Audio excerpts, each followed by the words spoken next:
वेदांत दर्शन और मीमांसा दर्शन,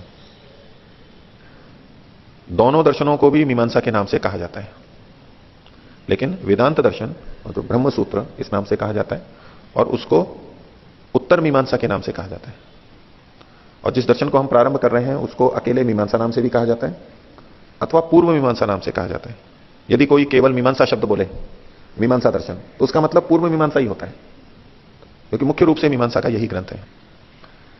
और वेदांत दर्शन को मीमांसा के नाम से नहीं कहा जाता, यदि कहना होता है तो उत्तर मीमांसा के नाम से कहते हैं। ये जो पूर्व मीमांसा और उत्तर मीमांसा, अब पूर्व और उत्तर, पूर्व मतलब पहले का, उत्तर मतलब बाद का, इनमें क्रम है। इन दोनों को मिलाकर के भी मीमांसा ग्रंथ है।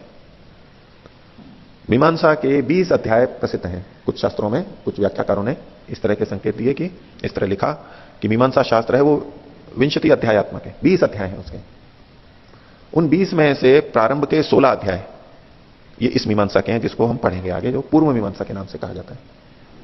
और बाद के जो 4 अध्याय हैं, यानी 16 से लेकर के 17 से लेकर के 20 तक, 16 अध्याय तक पूर्व मीमांसा, 17 से लेकर के 20 अध्याय तक जो 4 अध्याय हैं वो उत्तर मीमांसा के नाम से कहे जाते हैं, जिसको ब्रह्मसूत्र कहते हैं, वेदांत दर्शन कहते हैं।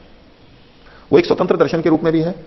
और इधर 20 अध्यायों का पूरा मीमांसा देखेंगे तो वो उसका उत्तरवर्ती भाग है, यानी बाद का भाग है। शुरू के 16 पूर्व मीमांसा और बाद के 4 उत्तर मीमांसा। इसलिए पूर्व और उत्तर शब्द का प्रयोग है।